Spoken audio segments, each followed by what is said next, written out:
तो हाँ जी दोस्तों, welcome back to Sigma Institute of Excellence. मैं आपका दोस्त, आपका भाई विवेक। अपने चैप्टर नंबर 11 देख रहे थे, कंपनी इनकॉर्पोरेटेड आउटसाइड इंडिया। तो उसके अंदर अपने ने पहले लेक्चर में थोड़ी बहुत चीज़ें देखी थी कि जैसे अपने ने पहले देखा था कि कंपनी को, फॉरेन कंपनी किसको बोलते हैं, तो अपने ने ये इंट्रोडक्शन वाले पार्ट में देख लिया था। फिर और कौन कौन सी चीज़ों को, जैसे इलेक्ट्रॉनिक नोट वालों को कौन से तरीके से अपने काउंट कर सकते हैं, वो वाली सारी चीज़ें अपने ने ये वाले पोर्शन में देख ली थी। फिर अपने ने देखा था कि भाई कंपनी के ऊपर, जैसे फॉरेन कंपनी के ऊपर है, उसके ऊपर कौन कौन से एक्ट एप्लीकेबल होंगे और उसके ऊपर कौन कौन सी चीजें अपने को देखनी रहेंगी, वो वाली सारी चीजें अपने सेक्शन नंबर 379 में देखा था। एंड 380 में अपने देखा था कि भाई अपने को कौन कौन सी documents for the purpose of incorporation और the establishments of the foreign company in India अपने को आरओसी को देनी होगी, वो सारी चीजें अपने सेक्शन नंबर 380 के अंदर देखी थी। तो आज अपने सेक्शन नंबर 381 से शुरू करने जा रहे हैं, जो कि है अकाउंट ऑफ फॉरेन कंपनी। कि भाई फॉरेन कंपनी है, उसको किस तरीके से अकाउंट प्रिपेयर करने रहेंगे, कैसे होगा, वो वाली सारी चीजें अपने को ये वाले सेक्शन में देखनी रहेगी। ठीक है, तो according to this section,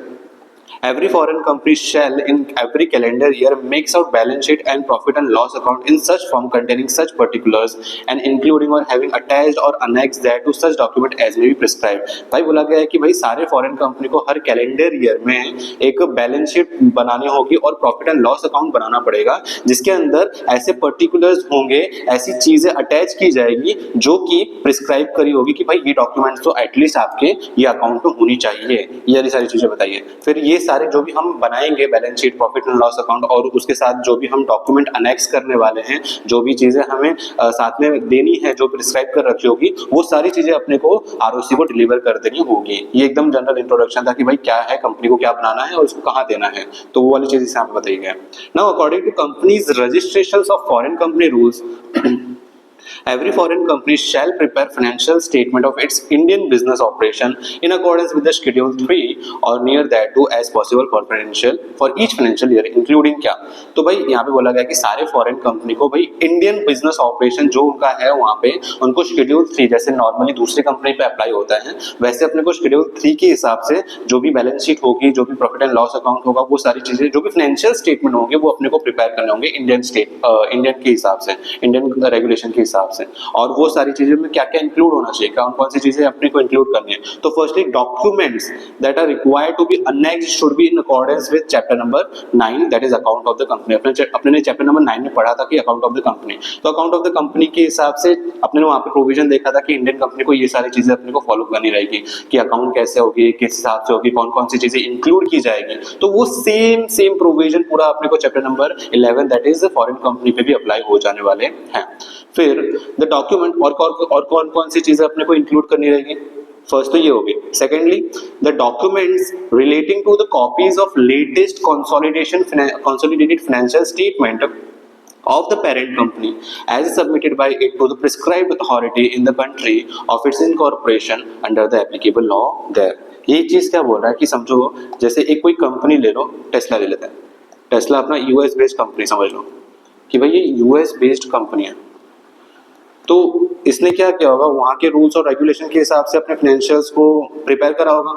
और उस हिसाब से ये टेस्ला ने क्या किया होगा, अपने यूएस में वहाँ पे जो भी एप्लीकेबल लॉ है उसके हिसाब से अपना एक कॉन्सोलिडेटेड फाइनेंशियल स्टेटमेंट जो है वो सबमिट कर दिया होगा,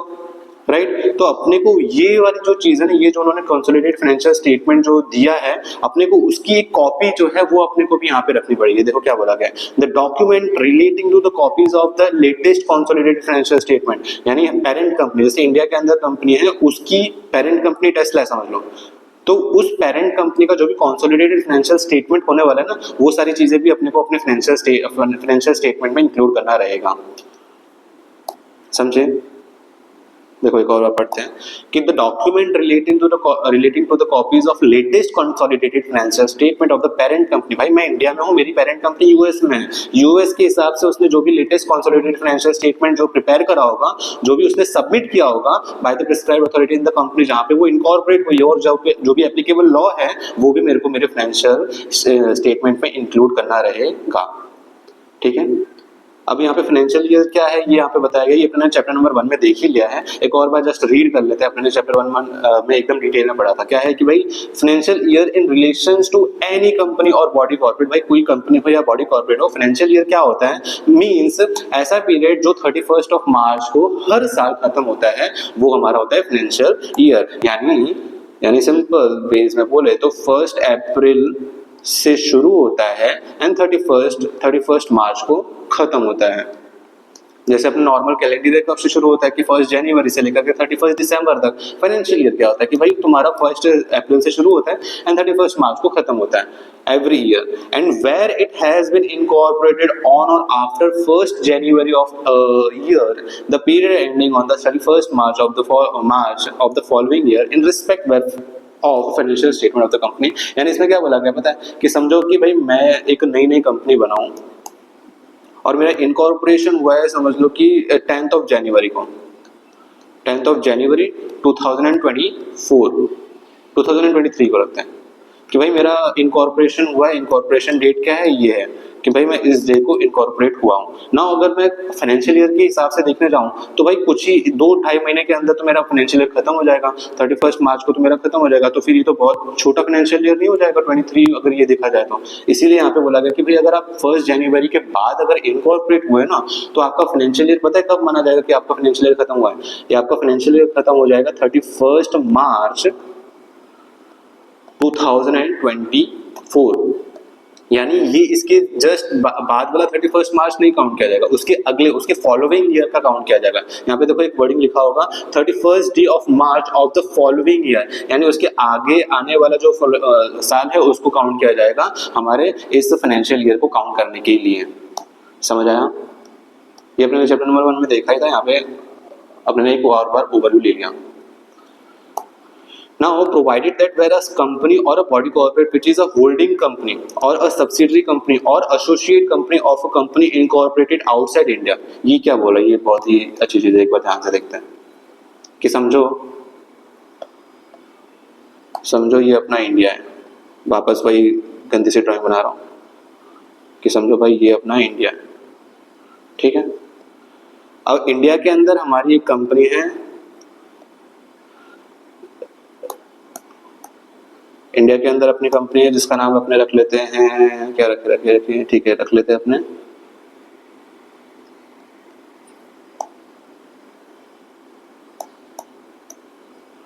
नाम रख लेते हैं फोर्ड,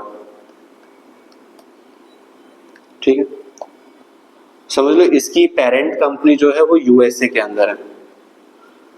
यूएसए के अंदर इसकी पेरेंट कंपनी है। अब क्या बोला गया, ध्यान से पढ़ते हैं कि भाई provided that where a company या फिर कोई बॉडी कॉर्पोरेट, मतलब कोई कंपनी है या बॉडी कॉर्पोरेट है, अपने जस्ट कंपनी यूज करते हैं अपने समझने के लिए, बाकी उसमें बॉडी कॉर्पोरेट भी इंक्लूड हो जाता है,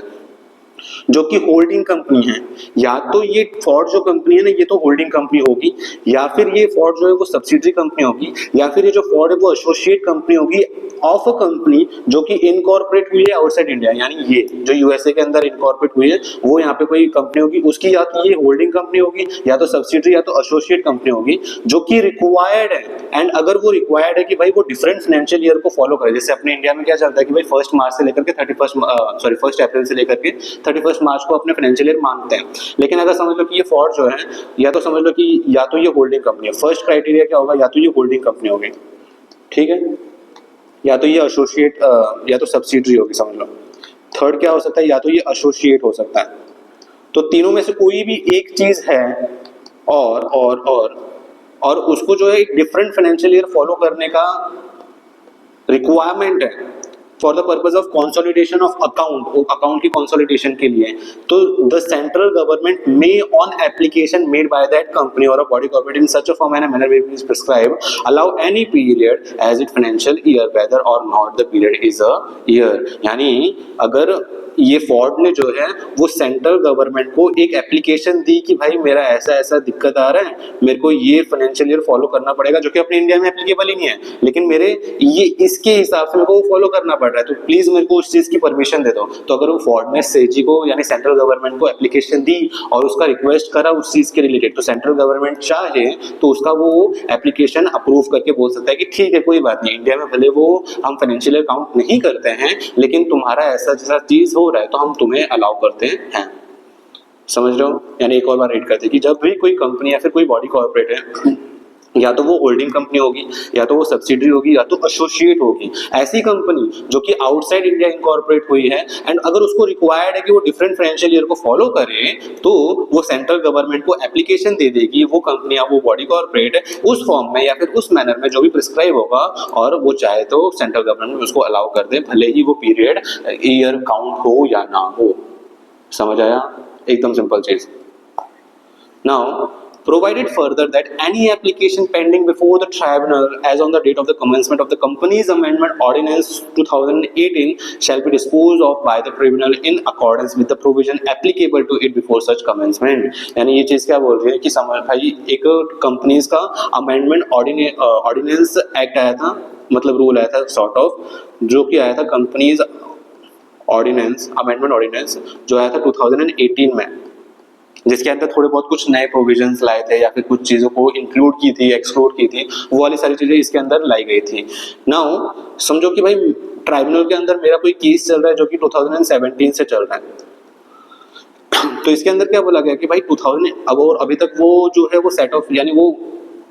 पूरी तरीके से कंप्लीट हुआ नहीं है, वो ट्राइब्यूनल के अंदर केस अभी भी पेंडिंग चल ही रहा है, और उसी बीच में 2018 का ऑर्डिनेंस आ गया। ना इसके अंदर क्या बोला कि भाई ये जो मेरा केस है ना, जो कि before the commencement of this act आया था, उसको मेरे को 2017 के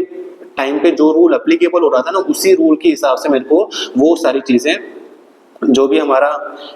डिस्पोज करना रहेगा वो उस वाले एप्लीकेशन की बेस पे रहना है। जैसे समझ लो 2017 के अंदर अपना कंपनीज एक्ट 2013 एप्लीकेबल हो रहा था, राइट। नाउ उस चीज के अंदर कुछ प्रोविजंस मेरे अगेंस्ट है कि भाई मैंने जो काम किया उस हिसाब से मेरे को शायद समझ लो पनिशमेंट के नाम पे क्या हो सकती है, जेल हो सकती है। ठीक है, ये 2013 के अंदर बताया कि भाई मैंने जो काम किया उसमें मेरे को ऐसा है कि जेल भी हो सकता है। लेकिन कंपनीज ऑर्डिनेंस 2018 में क्या बताया गया पता है, कि वही सेम पनिशमेंट के लिए मेरे को एटलीस्ट जेल ना हो करके मेरे को कुछ फाइन हो जाएगा, जो कि होगा 5 लाख का। ये जस्ट हाइपोथेटिकल एग्जांपल है, मैं बता रहा हूँ। तो अब इस हिसाब से तो भाई मैं कोर्ट में बोलूंगा कि भाई देख ले, अभी नया जो रूल है उस हिसाब से तो भाई मेरे को सिर्फ पनिशमेंट मिलनी चाहिए 5 लाख की, तो मुझे जेल नहीं भेज सकते। तो उस चीज के लिए बोला गया कि भाई उससे फर्क नहीं पड़ता, लेकिन तुम्हारा केस तो जो है वो एक्ट आने से पहले, वो ऑर्डिनेंस आने से पहले था, 2017 में था। तो तुम्हारे ऊपर जो भी रूल एप्लीकेबल होगा ना, वो कंपनीज एक्ट 2013 का, दैट इज तुम्हें जेल हो सकती है, जेल होगी अगर ऐसा वाली चीजें अपने काउंट करे तो। अपने को ये वाला प्रोविजन एप्लीकेबल नहीं होगा for the purpose of disposing of the जो भी केस हमारा चल रहा है, पेंडिंग चल रहा है ट्राइब्यूनल के अंदर। समझ आया? ठीक है। Now it is important to note that a foreign company having its place of business in India may not necessarily follow a financial year ending on 31st day of March every year, provided it has obtained the requisite approval from the central government for the same। ये अपने ने ऊपर ही देख लिया कि इसके अंदर वही बोला कि भाई ये इंपॉर्टेंट नहीं है कि फॉरेन कंपनी जो है ऐसा फाइनेंशियल ईयर फॉलो करे जो कि 31st ऑफ मार्च को खत्म हो। ऐसा भी हो सकता है कि वो दूसरा फॉलो कर सकते हैं, बट प्री कंडीशन क्या है कि सेंट्रल गवर्नमेंट से अपने को अप्रूवल लेनी पड़ेगी। अपने एक एग्जांपल देख लेते, क्या बोला गया कि एक ROQ लिमिटेड है, is incorporated company, is a company, ROQ limited is a company incorporated outside India having a place of business in India. यानी ये जो है आउटसाइड इंडिया बट उसका प्लेस ऑफ बिजनेस इंडिया के अंदर है। ROK limited is a subsidiary of HOK limited registered in Australia and is required to consolidate its accounts with HOK limited. यानी भाई उसका पेरेंट कंपनी कहाँ पे है, वो ऑस्ट्रेलिया के अंदर है, और उसका इंडिया के अंदर एक प्लेस ऑफ बिजनेस है ना। उसकी प्लेस ऑफ बिजनेस के हिसाब से उसको जो है कंसोलिडेट करना होगा HOK लिमिटेड को अकाउंट के। Now, accordingly, if HOK Limited is required to follow the financial year other than 31st date of every March, ROK can make an application to central government to follow the financial year as per the HOK Limited. यानी अगर ROK को भाई HOK की जो भी financial year है उसको follow करना है तो उसके लिए वो क्या कर सकता है, central government को application दे करके वो change करा सकता है. Same चीज repeat हो रही है. Now, the central government is empowered to direct that in the case of any foreign company or class of a foreign company, the requirement of the clause A given above shall not apply or shall apply subject to such exception and modification as may be specified in the notification in that behalf. यानी क्या बोल रहा है कि भाई central government के पास ये power है, वो चाहे तो ऐसा काम कर सकता है कि भाई वो कुछ फॉरेन कंपनी को या तो फॉरेन कंपनी को या फिर कुछ class of the foreign company को एग्जेम्पशन दे सकता है कि भाई एक काम कर, तू ये वाला क्लॉज नहीं भी फॉलो करेगा तो मेरे को कोई दिक्कत नहीं है, या फिर अगर तुझे ये क्लॉज फॉलो करना है तो ये कुछ एक्सेप्शन कुछ मॉडिफिकेशन के साथ फॉलो करो, कोई दिक्कत नहीं है. ये जस्ट हमें बताएगा कि सेंट्रल गवर्नमेंट के पास एक पावर है जिससे वो कोई भी class of the foreign company को एक्सेप्शन में डाल सकता है कि भाई कोई बात नहीं, तुम ये चीज फॉलो नहीं करोगे चलेगा, हमें कोई दिक्कत नहीं है. ये सेंट्रल गवर्नमेंट के पास पावर रहता है. If any of the specified document are not in English language, a certified translation thereof in the English language shall be annexed. यानी अगर इंग्लिश लैंग्वेज में कोई भी डॉक्यूमेंट नहीं है, जैसे समझ लो मैं स्पेन के अंदर और मैं स्पेनिश, वहाँ पे मेरे सारे डॉक्यूमेंट है स्पेनिश के अंदर, और मैं इंडिया के अंदर अपनी कोई प्लेस ऑफ बिजनेस शुरू करने जा रहा हूँ, तो भाई मेरे को उसका इंग्लिश ट्रांसलेशन तो कराना पड़ेगा. भाई सारे वहाँ पे तो सबको स्पेनिश आता नहीं है. अगर नहीं है कोई भी डॉक्यूमेंट इंग्लिश में अंदर तो वो अपने को इंग्लिश में अनेक्स करना पड़ेगा. तो 4 पॉइंट क्या बोल रहे हैं? Every foreign company shall send to the registrar along with the document required to be delivered to him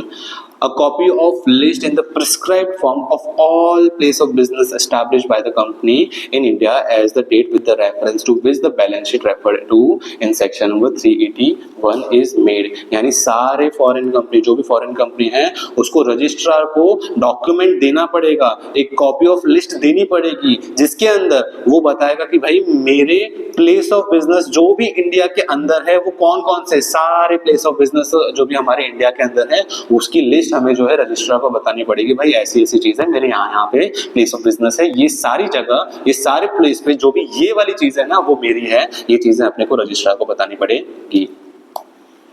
According to companies registrations of foreign company rule, every foreign company shall file with the registrar along with the financial statement in form FC3 with such fees as provided under the company's registration office and fee rule 2014, a list of all place of business established by the foreign company in India. ये वही same चीज बोला है, उसके अंदर अपने को बस एक एक्स्ट्रा चीज ऐड कर दी कि भाई वो जो भी चीज तुम देने वाले हो ना वो अपने को फॉर्म FC3 के अंदर देना होगा. ठीक है.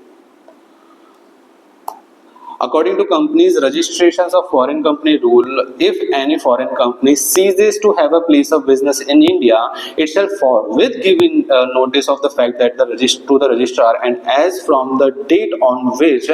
notice is so given, the obligations of the company so to deliver any document to the registrar shall cease if it does not have other place of business in India. ये same चीज अपने वापस पीछे वाले chapter में पीछे वाले provision में पढ़ के आया कि भाई अगर कोई फॉरेन कंपनी है जिसका प्लेस ऑफ बिजनेस जो इंडिया के अंदर है वो सीज हो रहा है, यानी वो खत्म हो रहा है, यानी वो बंद कर रहा है, तो उसको इमीडिएटली ये जो फैक्ट है उसको इमीडिएटली अपने को रजिस्ट्रार को बताना पड़ेगा. एंड जिस दिन भी उसने रजिस्ट्रार को बताया तो उसकी जो कंपनी की जो भी ऑब्लिगेशन है वो भी सीज हो जाएगी, यानी वो भी खत्म हो जाएगी रजिस्ट्रार पे रिलेटेड. यानी अब उसको कोई भी तरीके का ऑब्लिगेशंस नहीं है प्रोवाइडेड तुम्हारा कोई other place of business in India के अंदर नहीं है. ठीक है. ये वाला प्रोविजन तो मैंने पिछले वाले पोर्शन में भी देख लिया था. Now according to companies registrations of foreign company rule 2014, further क्या बोलना चाह रहा है, ये तो अपने नॉर्मल प्रोविजंस हो गए. उसके अंदर और क्या क्या चीजें बताई गई. Further every foreign company shell along with the financial statement, अपने को फाइनेंशियल स्टेटमेंट तो देना ही देना है, साथ साथ अपने को और क्या क्या रिक्वायर्ड है फाइल करना है, रजिस्ट्रार को अटैच करना पड़ेगा एक following documents, namely statement of related party transaction. भाई मेरे जो भी रिलेटेड पार्टी ट्रांजेक्शन है उनके साथ मेरे क्या क्या मतलब जो भी मेरे रिलेटेड पार्टी ट्रांजेक्शन है उसका एक स्टेटमेंट अपने को देना पड़ेगा. ये मेरा रिलेटेड पार्टी है और मैंने इसके साथ ये सारे ट्रांजैक्शंस किए हैं, वो सारी चीजों का अपने को एक स्टेटमेंट देना पड़ेगा। Statement of repatriation of profit, repatriation यानी कहीं ना कहीं वापस distribution of profit to the parent company, parent company को हम क्या कितने पैसे वापस दे रहे हैं, वो रिपैट्रिएशन होता है।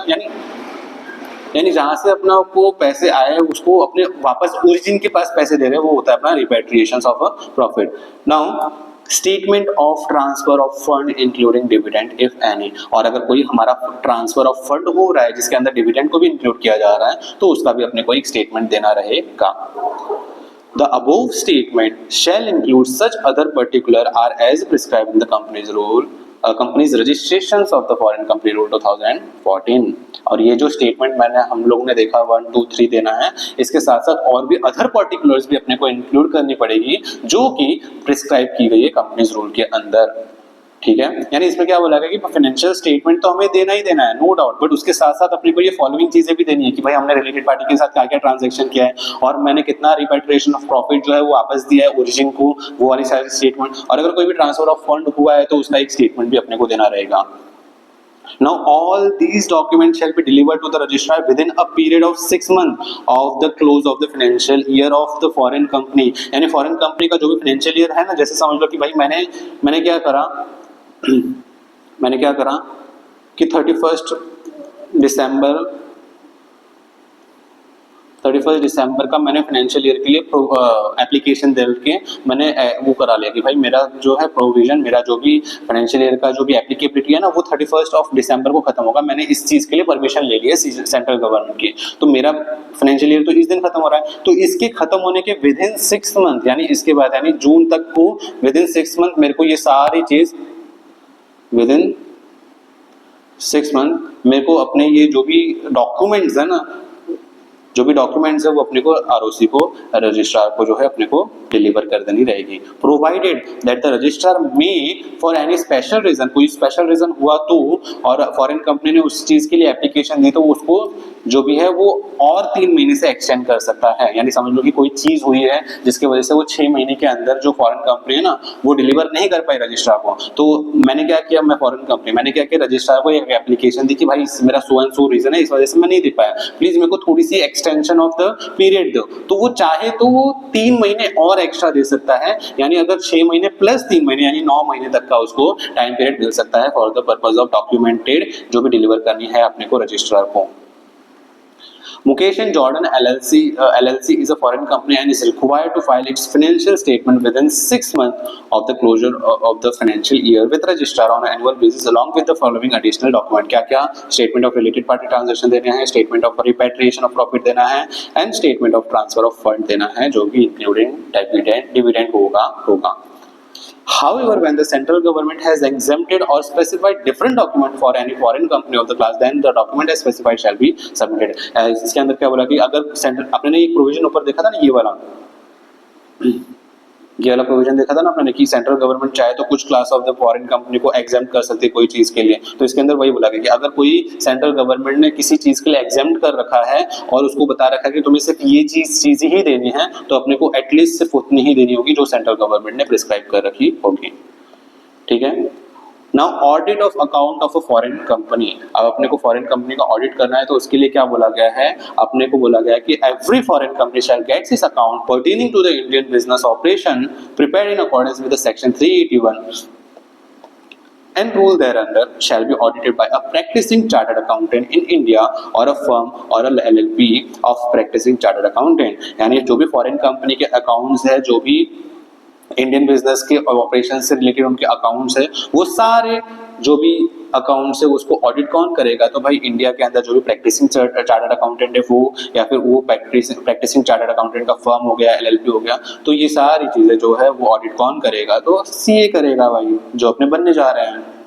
और जो भी प्रोविजंस ऑफ चैप्टर नंबर 10 अपने पीछे पढ़ के आया ना, ऑडिट एंड ऑडिटर्स, वो सारी की सारी चीजें फॉरेन कंपनी के ऊपर भी अप्लाई होगी मुटेंडेंस यानी इक्वल फुटिंग पे ये सारी चीजें अपने को अप्लाई होने वाली है। ये वाली सारी चीजें अपने को ध्यान रखनी पड़ेगी। ना एक एग्जांपल ले लेते हैं ये सारी चीज के रिलेटेड जो भी अपने पढ़ा ना, तो एक चीज अपने एक मस्त सा एग्जांपल ले लेते हैं। सेक्शन 381 अपने ने देखा, इसके अंदर क्या देखा अपने, एक बार जस्ट प्रैक्टिकल एग्जांपल ले लेते हैं। भाई क्या बोलना चाहते हैं, समझो एक कंपनी है जिसका नाम है टेक ग्लोबल INC, जो कि यूएस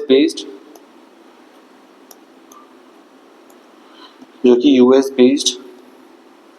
टेक्नोलॉजी कंपनी है। ठीक है।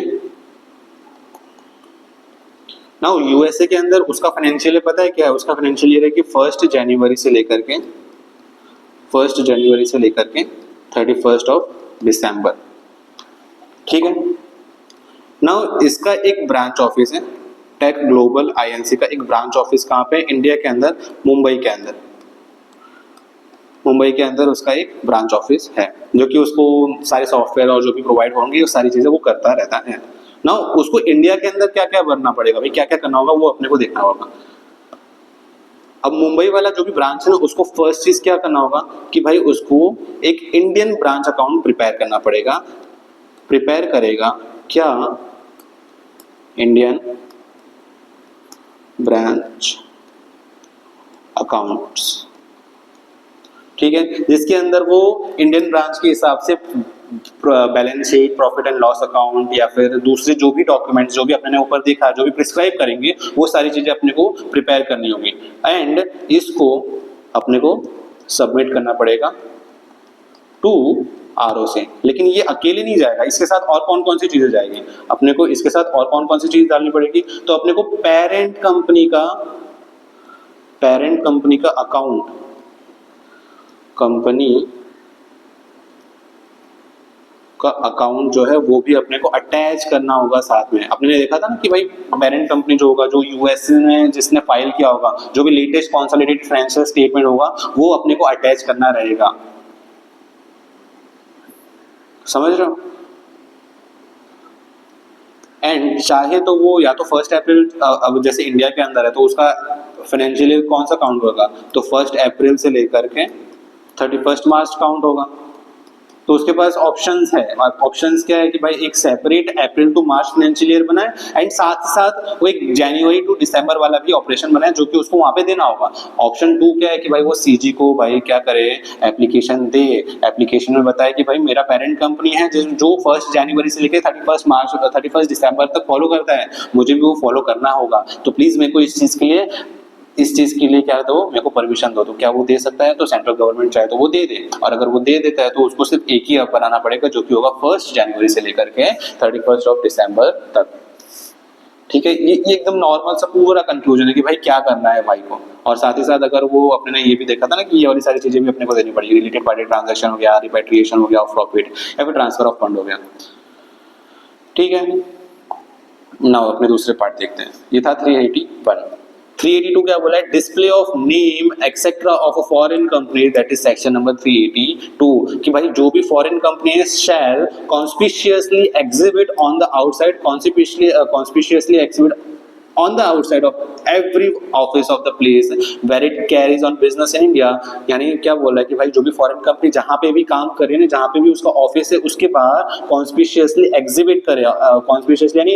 इन एन अट्रैक्टिव वे, कि भाई लोगों का ध्यान जाए कि क्या एग्जिबिट यानी क्या लेजिबल लेटर्स में क्या क्या चीजें बताई गई है। अपने को क्या चीज बताई गई है कि भाई नेम ऑफ द कंपनी का नाम बताया गया है and the country in which it is incorporate. भाई जहां पे भी उसकी ऑफिस है ना, उसके बाहर क्या लिखा जाएगा कि भाई उस कंपनी का नाम क्या है और वो कौन सी कंपनी में इनकॉर्पोरेट हुई हो, ऐसे लेटर में जो कि इजीली लेजिबल इंग्लिश लेटर में हो, and also character of the language or one of the languages in general use in the locality, यानी उस जिस भी एरिया में है, यानी अगर समझ लो गुजरात के अंदर है तो उसको शायद गुजराती के अंदर भी थोड़ा बहुत ऐसे बताना होगा कि भाई लोकल लैंग्वेज में ये है, तो ये भी चीजें हम बता देते हैं। फिर cause the name of the company, यानी अपना नाम तो वहां पे बताना ही बताना है, अपना कंट्री का नाम तो बताना ही बताना है कि यहाँ पे इनकॉर्पोरेट हुए हो। साथ ही साथ अपने को cause the name of the company and of the country in which the company is incorporated, ये तो अपने को करनी है। To be stated in legible English letter in all business letter, यानी उसका जो भी बिजनेस लेटर है, जो भी उसका बिल्स हेड है, या फिर जो भी उसका लेटर पेपर है, और जो भी उसकी नोटिसेस है, भाई वो सब पे भी अपने को कंपनी का नाम बताना है और वो कौन सी कंट्री में इनकॉर्पोरेट हुआ है, वो सारी चीजें भी अपने को बतानी है। यानी अपने को 2 जगह बतानी है। फर्स्ट, एक तो आउटसाइड ऑफिस के बाहर अपने को बताना है। सेकेंडली अपने को कहाँ कहाँ बताना है, तो भाई बिजनेस लेटर में बताना है, या फिर बिल्स हेड में बताना है, या फिर लेटर पेपर में बताना है, एक्सेट्रा। ये सारी चीजें पे भी अपने को बताना रहेगा। Now and अगर if the liability of the members of the company is limited, आप समझ लो कंपनी है जिसमें liability जो भी members की होने वाली है ना वो limited है, unlimited नहीं है, तो उसको वो वाली चीजें भी अपने को बतानी होगी। कहाँ कहाँ पे, every such prospectus issued and all business letter, यानी जो भी prospectus अगर वो issue करने वाला है तो वहां पे अपने को बताना है। साथ ही साथ वो सारे business letter, bills head, letter paper, notices और advertisement या फिर अदर ऑफिशियल पब्लिकेशन जो भी करने होंगे वहां पे अपने को बताना होगा कि भाई ये जो कंपनी है ना वो लिमिटेड लायबिलिटी वाला है, यहाँ पे कोई भी अनलिमिटेड लायबिलिटी नहीं है, और वो अपने को इंग्लिश कैरेक्टर में बताना होगा। साथ ही साथ to be conspicuously exhibit on the outside of every office or place where it carries on the business in a legible English letter and in legible character of the language or one. यानी क्या बोला गया पता है, ये पूरा section है ना एकदम सिंपल कैटेगरी में बताऊं ना कि भाई तुम जहां भी काम कर रहे हो ना, तुम्हारा जहां भी ऑफिस है ना उसके पास पहले तुम क्या करो कि भाई आउटसाइड ऑफिस तुम सारी चीजें बता दो कि तुम तुम्हारा नेम क्या है एंड तुम कौन सी कंट्री में इनकॉर्पोरेट हुए हो, वो वाली सारी चीजें अपने को बता दो। फिर सेकेंडली ये सेम चीज जो भी तुम्हारा नेम है, तुम्हारा जो भी कंट्री, ये सेम चीज तुम अपने बिल्स हेड पे बता दो, बिल्स हेड पे बता दो, बिजनेस लेटर पे बता दो, बिजनेस लेटर पे बता दो, ठीक है। फिर साथ ही साथ तुम्हारा कोई भी नोटिस अदर देन नोटिस वाली चीजों पे बता दो, फिर लेटर पेपर है उसके ऊपर भी बता दो, ये वाली सारी चीजें बता दो। फिर थर्डली अगर तुम ऐसी कंपनी हो जो कि भाई लिमिटेड लायबिलिटी वाली हो, यानी तुम्हारा अनलिमिटेड लायबिलिटी नहीं है, लिमिटेड लायबिलिटी है, तो फिर ये वाली सारी चीजें पता है तुम कहाँ कहाँ बताओगे, सेम चीज सारे बिल्स हेड पे बताओगे, सारे बिजनेस लेटर पे बताओगे, सारे के सारे नोटिस, सारे के सारे अपने लेटर पेपर भी बताओगे, फिर अपने जो भी तुमने कहाँ पे भी इनकॉर्पोरेट किए ना वहां की उसके बाहर भी बताओगे। समझ आया? तो ये था अपना सेक्शन नंबर 382। नाउ 383 क्या बोलते हैं, सर्विस ऑन फॉरेन कंपनी, यानी एनी प्रोसेस और नोटिस या फिर कोई भी तरीके के डॉक्यूमेंट जो कि रिक्वायर्ड है to be served on a foreign company shall be deemed to be sufficiently served if addressed to any person whose name and address has been delivered to the registrar under section number 380 and left or sent by the post to the address which has been so delivered to the registrar or by the electronic mode। यानी अपने ने याद है section number जब 380 पढ़ा था तो उस 380 सेक्शन के अंदर अपने ने देखा था कि भाई जो कि फॉरेन कंपनी है ना उसको इंडिया के अंदर एक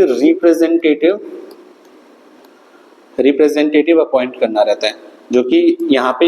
कंपनी के बिहाफ पे काम करता है, राइट। तो ये वही चीज बोली कि भाई तुमने जो 380 के अंदर जो भी जिस पर्सन का नाम एड्रेस जो भी बताया गया था ना, अगर कोई भी चीज, कोई भी डॉक्यूमेंट हो गया, कोई भी नोटिस हो गया या फिर कोई भी प्रोसेस हो गया, वो मेरे को फॉरेन कंपनी को बताना रहेगा ना, तो अगर मैंने ये इसके रिप्रेजेंटेटिव को बता दिया ना तो ऐसा मान लिया जाएगा, अगर मैंने उस रिप्रेजेंटेटिव को बता दिया तो ऐसा मान लिया जाएगा कि भाई मैंने शैल बी डीम्ड कि मैंने फॉरेन कंपनी को सर्व कर दिया है, भले वो मैंने रजिस्ट्रार को पोस्ट से दिया है या फिर इलेक्ट्रॉनिक, मतलब रजिस्ट्रार ने भले पोस्ट से दिया हो या फिर इलेक्ट्रॉनिक मोड से दिया हो, वो मान लिया जाएगा कि मैंने फॉरेन कंपनी को अपने ने सारी डॉक्यूमेंट्स जो है सर्व कर दी है। समझ आया? ठीक है ना। ये सेक्शन 384 क्या बोल रहा है, इसमें एकदम सिंपल सा बताऊं ना, तो ये अपने को और कौन कौन से रूल जो है फॉरेन कंपनी पे अप्लाई होंगे वो अपने को नॉर्मल सा बताएगा कि भाई अगर डिबेंचर तुम्हें इशू करना है ना तो सेक्शन नंबर 71 को फॉलो कर लो, अगर तुम्हें एनुअल रिटर्न को प्रिपेयर करना है और उसको फाइल करना है ना तो तुम्हें सेक्शन नंबर 92 को फॉलो करना पड़ेगा, subject to such exception modification and adoption as may be made therein by the rule made under the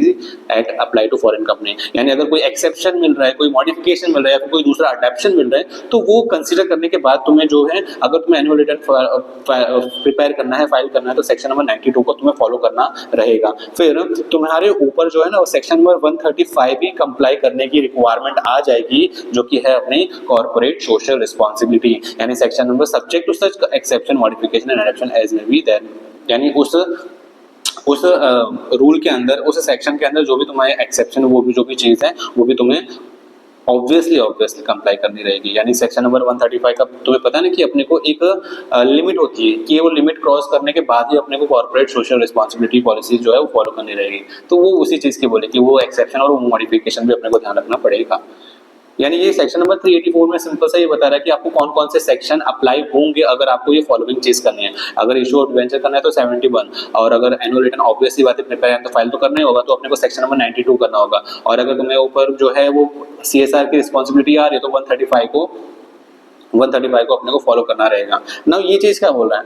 लेकिन इससे पहले अपने एक दूसरा देख लेते हैं कि अगर तुम्हें बुक्स ऑफ अकाउंट जो है वो मेंटेन करना है और वो फॉरेन कंपनी को उस हिसाब से रिक्वायर है क्यों करना है, तो अपने को सेक्शन नंबर 128 को फॉलो करना पड़ेगा। जो भी अपने principle of place of business in India है उसको जो भी बुक्स ऑफ अकाउंट बनाने रहेंगे तो अपने को सेक्शन नंबर 128 को फॉलो करना रहेगा। फिर अगर रजिस्ट्रेशन ऑफ चार्जेस की रिलेटेड है तो अपने को चैप्टर नंबर 6 को फॉलो करना होगा, वो प्रोविजन अपने को कंप्लाई करनी होगी। और अगर इंस्पेक्शन करना है, इंक्वायरी करना है, इन्वेस्टिगेशन करना है तो वो सेम चीज अपने को चैप्टर नंबर 14 भी अप्लाई की जाएगी। Applies mutandis to an Indian business of the foreign company as they apply to the company incorporated in India. तो ये चीज क्या बोल रहे हैं, ये दूसरी चीज तो अपने देखी कि भाई अपने को 71 भी अप्लाई होगा, 92 भी अप्लाई होगा, 135 भी अप्लाई होगा, 128 भी अप्लाई होगा, चैप्टर 6 और चैप्टर 14 भी अप्लाई होगा। ये क्या बोला है, according to the companies registration of a foreign company rules 2014, every foreign company shall prepare and file an annual return in form FC4 along with the prescribed fees within a period of 60 days from the last date of its financial year to the registrar containing the particular as they stood on the closure of the financial year। यानी सारे foreign company को prepare करना होगा और file करना होगा annual return में। यानी एनुअल रिटर्न जो भी वो प्रिपेयर कर रहा है, जो भी फाइल कर रहा है ना, उसको भी अपने को FC4 में रजिस्ट्रार को देना होगा। कब, तो तुम्हारा फाइनेंशियल ईयर जब भी खत्म हो रहा है ना, फाइनेंशियल ईयर जब भी एंड हो रहा है उसके विदिन 60 डेज के अंदर अपने को ROC को FC4 के अंदर देना होगा, जिसके अंदर क्या क्या इंफॉर्मेशन होगी, हमारे एनुअल रिटर्न की सारी चीजें इंफॉर्मेशन जो होगी वो इसके अंदर कंटेन की जाएगी। समझ रहे हो, बहुत ही आसान सी चीज है ये वाली सारी चीजें। Fee for the registration of the documents, कि भाई अगर डॉक्यूमेंट्स तुम्हें जो रजिस्टर करना है उसके लिए फी क्या रहने वाली है, तो there shall be paid to the registrar for registering any document required by the provisions of this chapter to be registered by him in such a fees as may prescribe। यानी जो प्रिस्क्राइब कर रखा होगा, जो भी fees बोली होगी वो फीस अपने को रजिस्ट्रार को देनी होगी।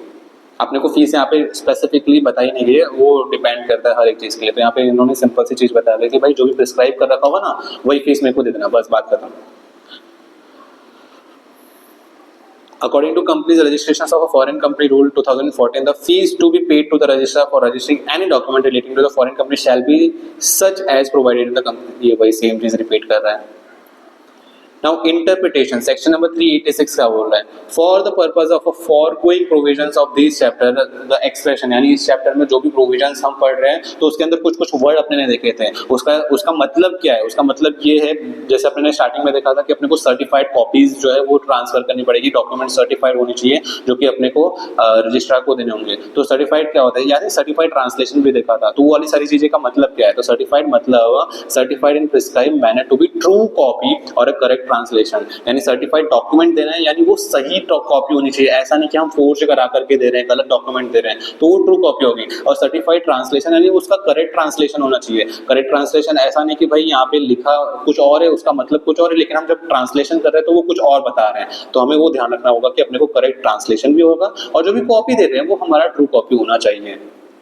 अपने ने डायरेक्टर भी देखा, तो डायरेक्टर मतलब क्या, तो director in relation to a foreign company includes any person in accordance with whose direction or instruction the board of the director of the company is accustomed to act. यानी director हम उसे मानेंगे foreign company में जिसकी direction पे, यानी director ये जो पर्सन है, समझ लो कोई एबीसी पर्सन है,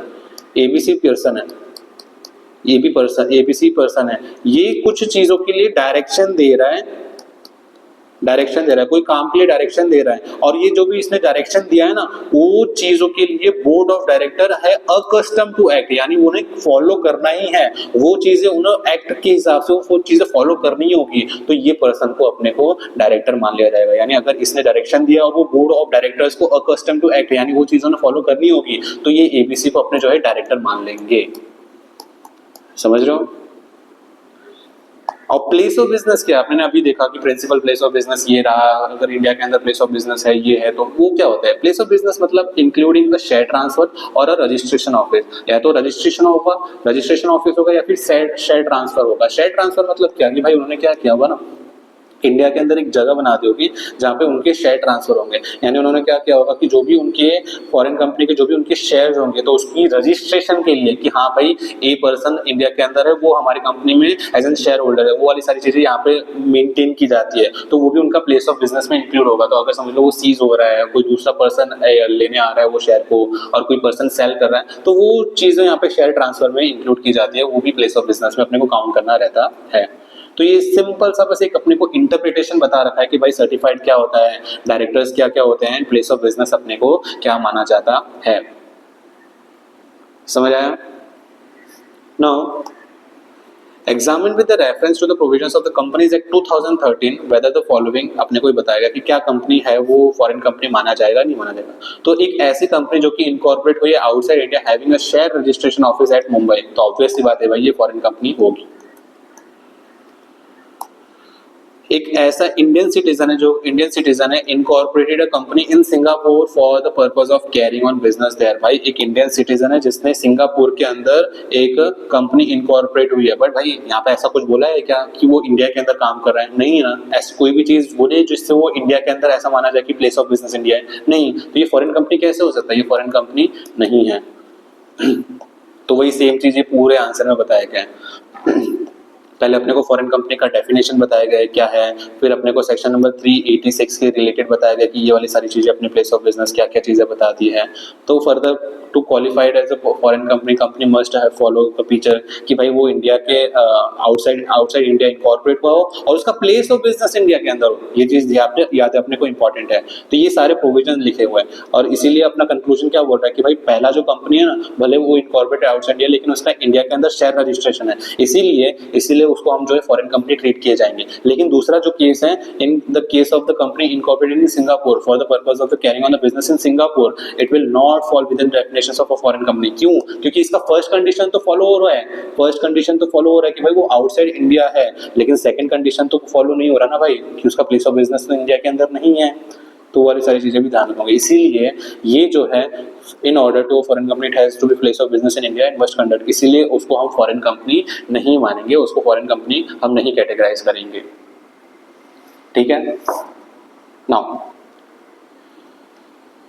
dating of prospectus and particulars to be contain therein. अब अपने को प्रोस्पेक्टस के बारे में बताया गया कि अगर इंडियन फॉरेन कंपनी है उसको इंडिया के अंदर प्रोस्पेक्टस इशू करने हैं तो उसके लिए क्या क्या चीजें होंगी और कब वो कर सकता है कब वो नहीं कर सकता, वो अपने को सेक्शन नंबर 387 के अंदर बताया है। अकॉर्डिंग टू दिस सेक्शन, ये चीज पहले एक बार बता देता हूँ नॉर्मल सा, फिर अपने इसमें पढ़ते हैं कि भाई अगर तुम्हें प्रोस्पेक्टस इशू करना है तो तुम्हारा एक कंडीशन, कुछ कंडीशन है कि भाई वो प्रोस्पेक्टस जो भी अगर तुम्हें वो करना है ना, तो उसके लिए वो डेटेड होना चाहिए कि किस दिन का वो काम है, एंड वो साइंड होना चाहिए, डेटेड एंड साइंड होना चाहिए। अगर ये पर्टिकुलर्स फॉलो कर दिए और जो दूसरे अभी हम आगे पढ़ने वाले हैं वो अगर तुमने फॉलो कर लिए तो तुम प्रोस्पेक्टस इशू कर सकते हो। ये एकदम सिंपल सा है। अब इन्होंने यहाँ पे जो ये स्टेटमेंट्स, ये जो पैराग्राफ बता रखा है वो थोड़ा सा नेगेटिव है, नेगेटिव इन द सेंस कि वो नेगेटिव वे में बताएगा कि कब आप इशू कर सकते हो कब इशू नहीं कर सकते। तो ये आप समझ लो। उसके बाद ये पढ़ते हैं कि भाई प्रोस्पेक्टस आप इशू कर सकते हो तब जब आप वो डेटेड हो और साइंड हो। अभी पढ़ते हैं कि भाई कोई भी पर्सन इशू नहीं कर सकता या फिर सर्कुलेट नहीं कर सकता या फिर डिस्ट्रीब्यूट नहीं कर सकता इंडिया के अंदर कोई भी तरीके का प्रोस्पेक्टस जिसमें हम ऑफर कर रहे हैं या कि भाई हमारे सिक्योरिटी को सब्सक्राइब करो, जो कि कंपनी है इनकॉर्पोरेट हुई है या फिर इनकॉर्पोरेट होने वाली है outside India, whether the company has or has not established or when formed will not establish a place of business in India unless the prospectus is dated and signed। यानी कोई भी पर्सन ये काम नहीं कर सकता जब तक वो prospectus dated हो या फिर signed ना हो। एक और बार पढ़ना समझ आएगा आपको अच्छे से। आपने ये देख लिया कि भाई प्रोस्पेक्टस अगर इशू करना है तो उसके लिए आपको वो चीजें डेटेड भी होनी चाहिए एंड साइन होनी चाहिए। एंड जो भी नीचे पढ़ने वाले वो अलग बात है, लेकिन वो कब हम नहीं कर सकते, तो हम वो पर्सन जो है वो चीज नहीं कर सकता, हम सर्कुलेट नहीं कर सकते, हम डिस्ट्रीब्यूट नहीं कर सकते ऐसा प्रोस्पेक्टस जिसमें हम जो है कंपनी की सिक्योरिटीज को ऑफर कर रहे हैं, भले हमारा इनकॉर्पोरेशन हुआ है या नहीं हुआ है, भले हमारा प्लेस ऑफ बिजनेस इंडिया के अंदर एस्टैब्लिश हुआ है या नहीं हुआ है। कब तक? जब तक वो प्रोस्पेक्टस डेटेड ना हो और जब तक वो प्रोस्पेक्टस साइन ना हो। सिंपल सा, यानी एक कंक्लूजन बोले तो तुम्हें प्रोस्पेक्टस इशू करने मिलेगा अगर वो डेटेड हो और वो साइंड हो। और उसके साथ साथ और कौन कौन से प्रोविजंस अपने को रखने पड़ेंगे, तो contain particulars with respect to the following matters. पहली चीज, एक ऐसी इंस्ट्रूमेंट दैट इज कंटेनिंग और defining the constitutions of the company, यानी कंपनी के कॉन्स्टिट्यूशन को जो भी कॉन्स्टिट्यूट कर रही हो, यानी जो भी होल्ड कर रखी हो या फिर जो भी डिफाइन कर रही हो, वो जो इंस्ट्रूमेंट होगा वो चीजें भी अपने को इंक्लूड करनी रहेगी। फिर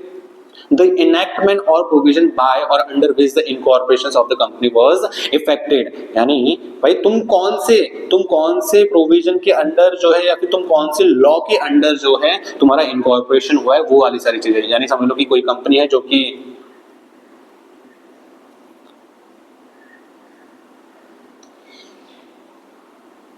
यानी कोई भी कंपनी है, समझ लो वो समझ लो ऑस्ट्रेलिया के अंदर इनकॉर्पोरेट हुई है, तो ऑस्ट्रिया नहीं ऑस्ट्रेलिया, चलो ऑस्ट्रिया मानते हैं, तो ऑस्ट्रिया के अंदर वो इनकॉर्पोरेट हुई हो, तो ऑस्ट्रिया के अंदर जो भी लॉ, जो भी प्रोविजन जिसके अंदर तुम्हारा इनकॉर्पोरेशन हुआ है ना, वो एनेक्टमेंट के बारे में बताओ, वो प्रोविजन के बारे में बताओ, ये वाली सारी चीजें बता रखी। फिर address in India where the said instrument, जो भी हमने इंस्ट्रूमेंट देखा ये वाला, और जो भी एनेक्टमेंट हम देख रहे हैं वो, और जो भी प्रोविजंस है और copies thereof, if the same are not in English language, a certified translation thereof in English language can be inspected. यानी तुम्हारा इंडिया के अंदर जो एड्रेस है वो बताओ जहाँ पे तुमने इंस्ट्रूमेंट, एनेक्टमेंट या फिर प्रोविजन जो भी इंग्लिश के अंदर नहीं है उसको तुमने ट्रांसलेशन करा करके रखा है, वो अपने को बताना पड़ेगा। The date on which and the country in which the company would be or was incorporated, यानी तुम्हारा जन्म कौन से दिन हुआ था और कौन सी कंट्री में हुआ था, वो चीज भी अपने को बतानी रहेगी। किसके अंदर? प्रोस्पेक्टस के अंदर। तो प्रोस्पेक्टस हम कब इशू कर सकते हैं? प्रोस्पेक्टस हम इशू कर सकते हैं जब वो डेटेड हो और साइंड हो। फिर अपने को जो भी इंस्ट्रूमेंट कंपनी की कॉन्स्टिट्यूशन को जो डिफाइन कर रहे हो वो अपने को साथ में देना होगा, और अपने को एक कनेक्टमेंट बताना पड़ेगा जिसके अंडर हम रजिस्टर्ड हुए, वो एक्ट के बारे में बताना पड़ेगा। फिर अपने को जो भी इंस्ट्रूमेंट है, जो भी एनेक्टमेंट्स है, अगर वो इंग्लिश के अंदर नहीं है तो उसका सर्टिफाइड ट्रांसलेशन देना रहेगा, और हमें ये भी बताना पड़ेगा कि हम किस दिन या फिर हम किस दिन और हमारा कौन सी कंट्री के अंदर जन्म हुआ था, दैट इज इनकॉर्पोरेशन हुआ था। फिर whether the company has established a place of business in India, and if so the address of its principal place of business of India, यानी principal office in India। अगर क्या तुम्हारा place of business India के अंदर है, और अगर है तो तुम्हारा जो भी ऑफिस का एड्रेस है वो भी हमें मतलब प्रोस्पेक्टस को बताओ, प्रोस्पेक्टस में बता के रखो। ये अपने को प्रोविजंस फॉलो करने होंगे। एंड साथ ही साथ जो भी सेक्शन नंबर 26 के बारे में था ना, matters to be stated in prospectus, यानी कौन कौन से मैटर्स अपने को प्रोस्पेक्टस में स्टेट करने रहेंगे, कौन कौन से प्रोस्पेक्टस में अपने को सारी इन्फॉर्मेशन जो है मेंशन करनी रहेगी, वो सारी चीजें भी सेक्शन नंबर 26 में जो भी लिखा है वो भी अपने को फॉलो करना पड़ेगा। ठीक है। Now provided that point 1, 2, 3 of point ए, यानी ये वाले पॉइंट्स ए का पॉइंट 1, 2, 3, ये क्या बोला है, ये 1, 2, 3 जो है वो प्रोवाइडेड दैट पॉइंट 1, 2, 3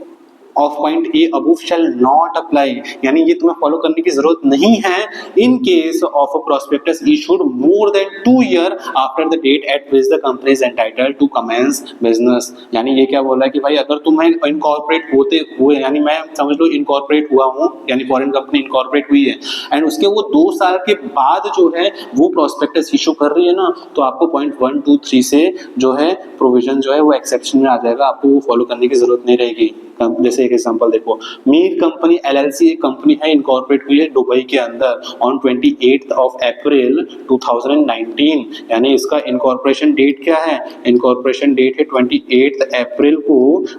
वो भी 2019 को। Mir Company LLC has established a place of business in Mumbai in the year 2022। उसने जो है अपना मुंबई के अंदर प्लेस ऑफ बिजनेस बनाया कब, 2022, यानी 2019 से अगर ये यहाँ पे काउंट करें तो ये ऑब्वियसली मोर देन 2 years हुआ कि नहीं हुआ, ऑब्वियसली हुआ। नाउ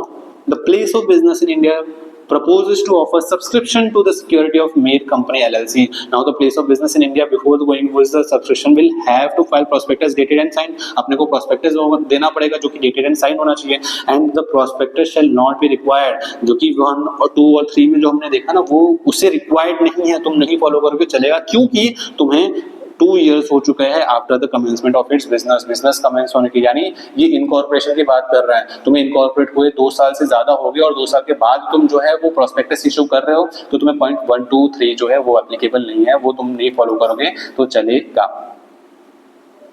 ठीक है। नाउ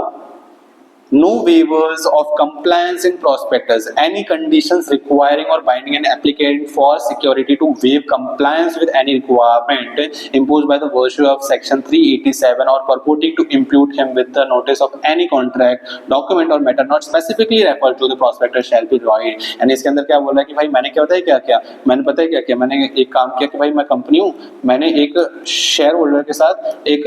कहीं ना कहीं कॉन्ट्रैक्ट टाइप कर लिया कि भाई मैं 387 का ये सो एंड सो प्रोविजन जो है वो फॉलो नहीं कर रहा हूँ, जिस पे शेयर होल्डर भी एग्री हो गया एंड ये कंपनी भी एग्री हो गई। भाई ऐसा काम नहीं कर सकते तुम अगर कोई चीज कर रहे हो जिसमें तुम बोल रहे हो कि भाई मैं ये प्रोविजन फॉलो नहीं करोगे ना, तो वो चीज को वॉइड माना जाएगा कि भाई तुमने कोई भी तुम मिलके ऐसा बोलो कि भाई ये हम वेव ऑफ कर देते, ये हमें कोई ये कंप्लायंस हमें करना ही नहीं है, हमें कंप्लायंस को वेव ऑफ कर देते, तो ऐसा नहीं कर सकते। अगर तुमने ऐसा करा तो उससे वॉइड माना जाएगा, ठीक है। It is to be understood that the section 387(2) does not provide any exception with respect to the non-compliance, यानी कोई भी ऐसा exception नहीं देता कि तुम जो कोई भी requirement है उसका non-compliance करो, जो भी अपने ने ये चीजें बता रखी है, ठीक है। Form of application for the security to be issued along with the prospectus 387 subsection 3 कि no person shall issue to any person in India or a form of application for of security of such company or intended company as it mentioned in section 387, यानी वो issue नहीं कर सकता कोई भी person को unless यानी कब कर सकता है, पहले तो हमें बताया कि भाई वो नहीं कर सकता कब, unless the form is issued with the prospectus which complies with the provisions of the chapter number 22, यानी जब तक तुमने चैप्टर नंबर 22 का फॉलो नहीं किया होगा तब तक तुम जो है वो इशू नहीं कर सकते इंडिया के अंदर कोई भी पर्सन को, एंड साथ ही साथ and such issue does not contravene with the provisions, और वो जो भी तुम इशू करने वाले हो वो 388 के प्रोविजन को भी कॉन्ट्रावेन नहीं करे, यानी अगर तुम्हें इशू करना है तो तुम्हें चैप्टर नंबर 22 का प्रोविजन कंप्लाई करना पड़ेगा, साथ ही साथ तुम ऐसा करो कि वो सेक्शन नंबर 388 का कॉन्ट्रावेंशन ना हो। बट हम ये काम कर सकते हैं, यानी हमें जो ये प्रॉस्पेक्टस है वो हमें देना पड़ेगा। पहली बात तो ये कि हम कब नहीं दे सकते कि अगर तुमने नहीं दिया तो हम ये काम नहीं कर सकते। सेकेंडली क्या बोला गया है कि तुम चाहो तो बिना प्रॉस्पेक्टस दिए भी काम कर सकते हो, कब, if it is shown that the form of application was issued in connection with a bona fide यानी genuine invitation to a person to enter into underwriting agreement with respect to the securities, यानी अगर तुम underwriting agreement के लिए जो है वो कोई भी प्रॉस्पेक्टस इशू नहीं करके तुम उससे सीधा बता रहे हो तो उस चीज में तुम्हें एक्सेप्शन है, उस चीज में तुम्हें कोई जरूरत नहीं ये चीज फॉलो करने की। समझ आया? ठीक है। Now section number 387 subsection 4 further provides that the provisions of section 387, section 387 में क्या बोला कि भाई अपने को प्रोस्पेक्टस देना रहेगा for the purpose of issue of prospectus, उसके लिए अपने को प्रोस्पेक्टस जो भी है वो हर एक पर्सन को देना रहेगा। तो 387 अप्लाई नहीं होगा, shall not apply to issuing to existing, यानी तुम प्रोस्पेक्टस चाहो तो नहीं दोगे तो भी चलेगा, कब, जब तुम एग्जिस्टिंग मेंबर या एग्जिस्टिंग डिबेंचर होल्डर को कंपनी के जो भी है वो एप्लीकेशन दे रहे हो, whether an applicant for the security will or will not have the right to renounce in the favour of other person. यानी अगर तुम मेरी कंपनी जो है इंडिया के अंदर इनकॉर्पोरेट हो चुकी है और मैंने ऑलरेडी एक बार प्रोस्पेक्टस के थ्रू पैसे मंगवा लिए हैं, जिसके हिसाब से मेरे कुछ एग्जिस्टिंग मेंबर्स है, एग्जिस्टिंग डिबेंचर्स होल्डर है, अगर मैं उनको वापस उन्हीं को जो है वो प्रोस्पेक्टस मतलब वो पैसे रेज करने के लिए प्रोस्पेक्टस नहीं दूंगा तो भी चलेगा, उसमें मुझे कोई भी तरीके का वो प्रोविजन कंप्लाई करने की नीड नहीं आएगी, भले उसमें रिनाउंस करने का राइट हो या ना हो। रिनाउंस मतलब कि भाई जैसे मैं शेयर होल्डर हूँ, मेरे पास वो शेयर खरीदने की पावर है, मेरे को नहीं खरीद के मैं वो किसी और को दे देता हूँ, मैं बोलूँ कि भाई एक काम करो राजू तुम खरीद लो, ये होता है रिनाउंस करना कि भाई राइट तो मेरे पास है, राइट तो मेरे पास है, लेकिन मैं राजू को रिनाउंस कर रहा हूँ, रिनाउंस कर रहा हूँ कि भाई एक काम कर तू खरीद ले। वो चीज भले ही हो या ना हो उससे कोई फर्क नहीं पड़ता, अगर मेंबर और डिबेंचर होल्डर को मैं एग्जिस्टिंग मेंबर या एग्जिस्टिंग डिबेंचर होल्डर को पैसे लेने के लिए वो सिक्योरिटी देने के लिए दे रहा हूँ, तो मेरे को सेक्शन नंबर 387 की प्रोविजन अप्लाई नहीं होगी कि मैं उन्हें वापस प्रोस्पेक्टस नहीं दूंगा तो भी चलेगा।